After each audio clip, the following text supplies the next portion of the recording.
तो प्यारे बच्चों, आज की क्लास में हम लोग प्रश्नावली 1.1 के प्रश्न संख्या 2 को हल करने वाले हैं। जब पहली बार बच्चे 10वीं कक्षा में प्रश्नावली 1.1 के दूसरे नंबर सवाल का ही कैलकुलेशन, एक लंबा सा कैलकुलेशन देखते हैं तो वे डर जाते हैं। लेकिन डरने की जरूरत नहीं, यदि चीज़ों को ढंग से समझी जाए तो कुछ भी मुश्किल नहीं होता। तो सबसे पहले तो आपको यह पता होना चाहिए कि सम संख्या क्या होती है और विषम संख्या क्या होती है। तो सम संख्या क्या होती है? वैसी संख्या सर जिसमें 2 से पूरा भाग लग जाए ना, उसे सम संख्या कहते हैं। जैसे 2, 4, 6, 8, 10। उसी तरह वैसी संख्या जिसमें 2 से पूरा भाग ना लगे उसे विषम संख्या कहते हैं। जैसे 3, 5, 7, 9, 11। इस 11 में क्या 2 से पूरा भाग लगेगी? नहीं। तो 11 क्या है? एक विषम संख्या है। तो चलिए अब हम लोग सवाल को देखते हैं। आपका सवाल क्या है कि दर्शाइए कि कोई भी धनात्मक विषम पूर्णांक, क्या है यहाँ पे धनात्मक विषम पूर्णांक 6q + 1, 6q + 3 या 6q + 5 के रूप का होता है, जहां q कोई पूर्णांक है। देखिए सवाल क्या कह रहा है कि कोई भी धनात्मक पूर्णांक विषम पूर्णांक, मान लेते हैं हम लोग कोई धनात्मक विषम पूर्णांक 13 ले लेते हैं।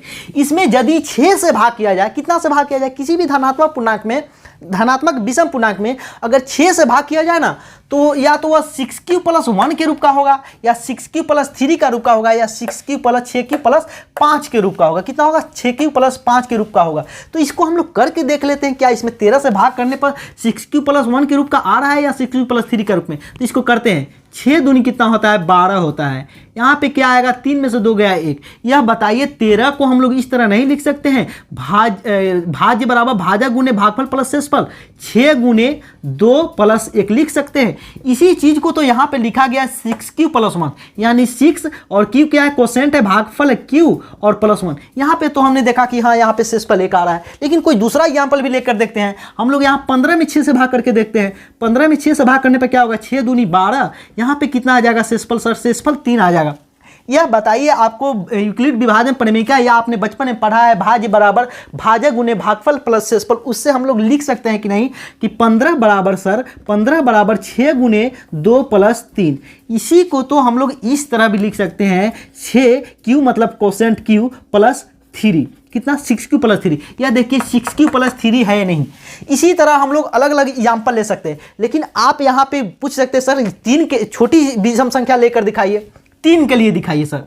3 में तो 6 से भाग करेंगे, तो 3 में अगर 6 से भाग करेंगे तो क्या 1 शेषफल आ सकता है? नहीं आएगा।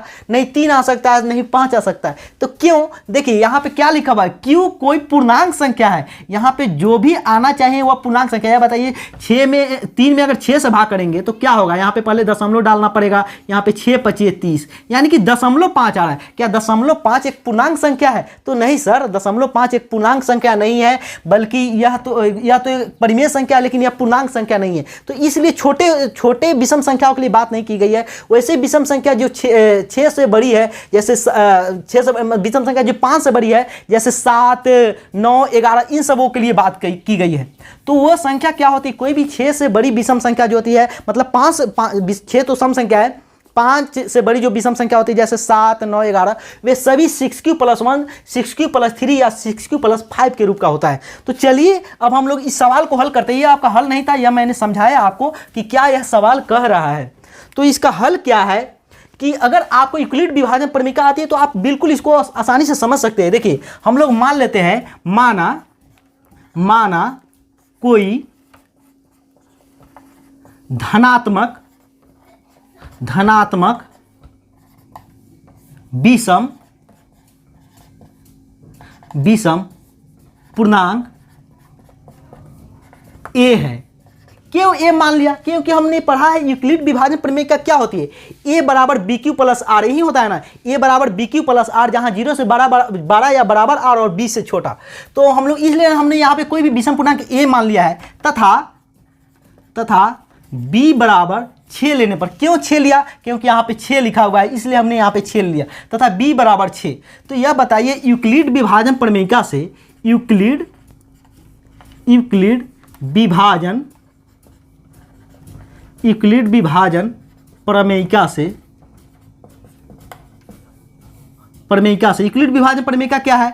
a बराबर bq + r, a बराबर bq + r, a बराबर भाज्य बराबर भाजक गुने भागफल प्लस शेषफल, यही होता है ना, जहां 0 से बड़ा या बराबर r और b से छोटा। लेकिन हमने तो यहाँ पे b बराबर 6 मान लिया है, माना है कि नहीं यहाँ पे 6, तो इसलिए हम लोग लिख सकते हैं कि a बराबर, अब BQ नहीं लिखकर हम लोग 6Q लिख देते हैं, 6Q प्लस R। अब बताइए R क्या होगा, R जो आपका है वो तो हमेशा 6, अब R जो है B से तो छोटा ही होगा, तो B तो कितना हमने लिख लिया, 6 लिख लिया, तो यहाँ पे अब हम लोग लिख सकते हैं 0 से बड़ा या बराबर तो R होगा, लेकिन 6 से छोटा होगा। तो यह बताइए R क्या क्या हो सकता है, 0 से बड़ा या बराबर संख्या लिखनी है और 6 से छोटा संख्या लिखनी है, क्या क्या हो सकता है। तो सर R बराबर है ना आपका 0 हो सकता है, 1 हो सकता है, या तो 2 हो सकता है, या तो 3 हो सकता है, या तो 4 हो सकता है, या तो 5 हो सकता है। क्या 6 भी होगा, नहीं 6 नहीं हो सकता, क्योंकि 6 से तो छोटी लेनी थी। तो R बराबर इतना हम लोग लिख सकते हैं।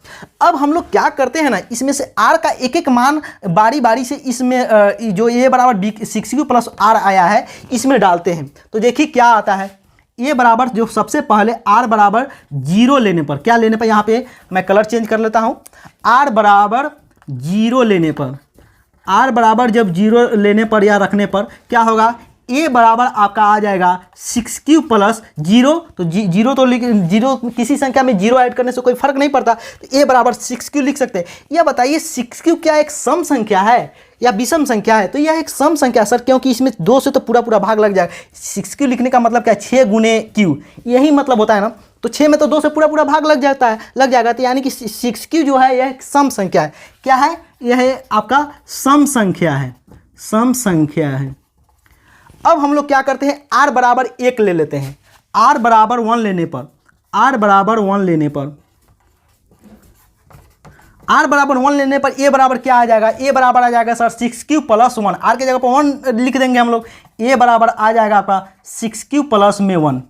यह बताइए 6Q प्लस 1 एक सम संख्या है या विषम संख्या है, तो सर यह एक विषम संख्या है, क्योंकि इसमें कुछ भी 2 इसमें कॉमन नहीं होने वाला है, यानी कि इसमें 2 से पूरा पूरा भाग नहीं लगने वाला है, तो यह क्या है, विषम संख्या है, विषम संख्या है। इसी तरह हम लोग बारी बारी से R बराबर 2, 3, 4, 5 लिख रखेंगे। यहाँ पे देखिए R बराबर हम लोग क्या रख लेते हैं, एक तो रख लिया है हमने, R बराबर 2 लेने पर, R बराबर जब हम लोग 2 रखेंगे तो क्या आएगा हमारा, A बराबर 6Q प्लस R के जगह पर क्या रखेंगे, 2 रख देंगे, A बराबर 6Q तो रहेगा और R के जगह पर हम लोग ले लेते हैं 2। यह बताइए ये क्या एक विषम संख्या है, नहीं है सर, क्योंकि इसमें तो 2 से पूरा पूरा भाग लग जाएगा। क्यों लग जाएगा, यहाँ पे देखिए इसमें से 2 कॉमन ले सकते हैं, बिल्कुल ले सकते हैं, 2 तिया 6 और 2 एकम 2, यानी कि इसमें तो 2 से पूरा पूरा भाग लग जाएगा ना, इसलिए यह एक विषम संख्या नहीं बल्कि एक सम संख्या, क्या है, सम संख्या है, सम संख्या है। ठीक है बच्चों, अब हम लोग लेते हैं, क्यों, देखिए यहाँ पे जो विषम संख्या आया हमारा, यहाँ पे देखिए 6Q तो एक सम संख्या आया, 6Q एक सम संख्या है, तो A बराबर 6Q तो इसमें लिखा हुआ ही नहीं है, तो A तो नहीं हो सकता। A बराबर 6Q प्लस 1 एक विषम संख्या आया, तो देखिए A बराबर 6, यह तो कोई भी हमने जो धनात्मक विषम पूर्णांक माना था वह क्या आया, वह विषम तभी हो सकता है जब 6Q प्लस 1 के रूप में आया, तो 6Q प्लस 1 ही तो विषम संख्या है, 6Q तो एक सम संख्या है, तो A आपका सही हो जाएगा, 6Q प्लस 1 के रूप का आ गया। फिर यहाँ पे देखिए 6Q प्लस 2 के रूप का तो विषम संख्या होता नहीं है, यहाँ पे 6Q प्लस 2 क्या है, एक सम संख्या है, इसलिए यहाँ पे तो विषम संख्या क्या 6Q प्लस 2 के रूप का होगा, नहीं होगा, 6Q प्लस 2 का रूप का एक सम संख्या हो सकता है, विषम संख्या नहीं। उसी तरह से अब हम लोग R बराबर 3 रख के देखते हैं क्या होता है। R बराबर 3 लेने पर क्या होगा सर, A बराबर आ जाएगा आपका 6Q प्लस 3। आप बहुत सारे बच्चों के मन में अब यह आ रहा होगा सर यहाँ पे भी तो 3 कॉमन हो सकता है ना, हाँ 3 कॉमन हो सकता है, लेकिन यह बताइए किसी संख्या में 3 से भाग देने पर क्या वह विषम संख्या होता है, नहीं वह विषम संख्या होता है। तो यह क्या है, एक विषम संख्या है, क्या है, विषम संख्या है, विषम संख्या है। तो यह देखिए यार विषम संख्या 6Q प्लस 3 के रूप का आया कि नहीं, 6Q प्लस 3 के रूप का आया, एक आया आपका 6Q प्लस 1 के रूप का आया ना। उसी तरह अब हम लोग R बराबर 4 लेने पर, R बराबर 4 लेने पर या रखने पर क्या होगा, A बराबर क्या हो जाएगा, ये तो यहाँ पे 6Q प्लस R है, R की जगह पर हम लोग क्या रख देते हैं, जो 4 है वह रख देते हैं। यह बताइए एक सम संख्या है या विषम संख्या है सर, इसमें 2 कॉमन हो जाएगा कि नहीं, यानी कि इसमें 2 से पूरा पूरा भाग लग जाएगा। यहाँ पे देखिए इसमें 2 कॉमन कैसे ले सकते हैं, यहाँ पे देखिए ले लेते हैं हम लोग 2, 3 त्याई, यहाँ पे 2 कॉमन लेंगे तो यहाँ पे 3 को बचेगा, यहाँ पे 2 बचेगा, यानी कि इसमें यह तो एक सम संख्या आ गया, क्या आ गया, सम संख्या आ गया, सम संख्या। तो हमको तो सम संख्या के बारे में बात करना ही नहीं था, हमको तो विषम संख्या ढूंढना है, क्या ये बराबर 6Q प्लस 1 आ रहा है कि नहीं, विषम संख्या आ रहा है कि नहीं। अब R बराबर जो आपका आखिरी है वह है 5, R बराबर 5 लेने पर, r बराबर 5 लेने पर। ये बराबर क्या आ जाएगा, ये बराबर आ जाएगा आपका 6q प्लस 5। यह क्या है, एक सम संख्या है या विषम संख्या है? तो सर यह एक विषम संख्या है, क्योंकि इसमें 2 से पूरा पूरा भाग नहीं लगने वाला है। तो इसके सामने हम लोग क्या लिख लेते हैं, विषम संख्या।